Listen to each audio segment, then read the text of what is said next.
Hi, this is an overview of the Canon EOS 20D digital camera. It's quite an old camera as it was launched in 2004, but it's also potentially quite a cheap way to get into SLR photography.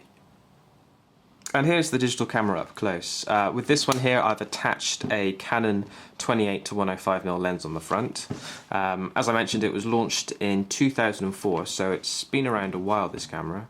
It's 8 megapixels. The actual sensor type is cropped as opposed to, say, a full frame sensor which you'd get with a more expensive digital camera.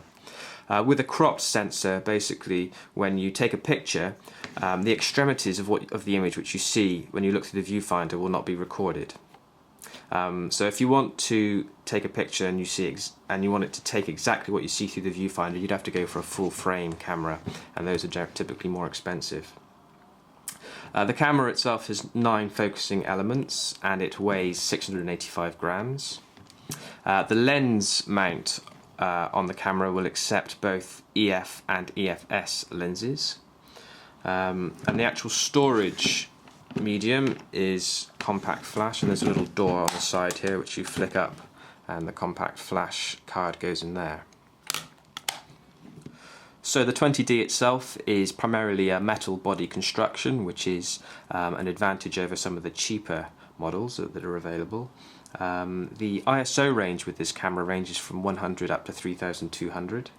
On the back you've got a 1.8 inch LCD screen, smaller than most conventional cameras these days, and in continuous shooting mode the 20D will take up to 5 frames a second. To go into a bit more detail about the various buttons on the 20D, you have your typical select buttons at the top for changing, say, the ISO level or your white balance. You have a slider wheel at the front, very useful. I use that particularly when I'm looking through the viewfinder and I want to change one of the focusing elements. You use the slider wheel on the front in connection with one of the buttons on the back. On the back of the camera you've got more select buttons. You can zoom in and out of your images when you're looking through the LCD screen. You have a wheel at the back for selecting different modes. Now with the cheaper digital cameras you don't necessarily get this sort of wheel, you get like a cursor thing, which I find to be a bit more fiddly. I personally prefer using a slider wheel. A joystick which allows you to scroll through the images that you've taken. Further buttons on the left hand side here. These are mostly used for navigating through the menu.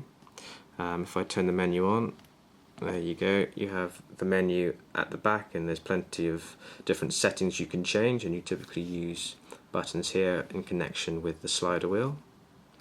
On off button at the back, delete images. Your standard select wheel at the top for choosing your different shooting modes. Flash, so that releases the flash catch at the top. Your lens release at the side, and then if you open up this little panel here, that gives you the places where you can actually connect the camera into, say, your computer.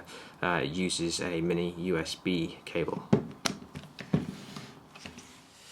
In terms of price, the Canon 20D is pretty cheap these days. You can pick one up second hand, probably in the range of £150 to £200.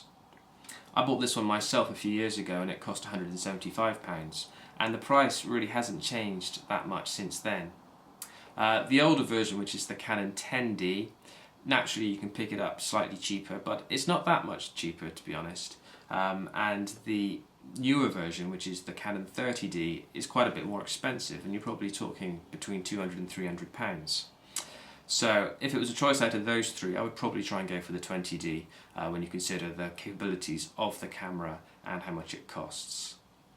If I wanted a more recent version, I'd probably skip the 30D and go for the 40D instead, as that's got 10 megapixel resolution, or go for a full frame digital camera like, say, one of the original Canon 5D versions.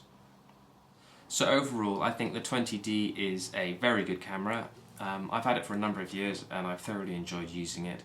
It takes good quality pictures, and I think overall it's a cheap way to get into SLR photography if you don't want to fork out the extra money and get the most up-to-date camera available. So yeah, there we go. I hope you've enjoyed my overview of the Canon 20D, and if you'd like to check out more reviews, you can go onto my YouTube channel, which is SLR Lens.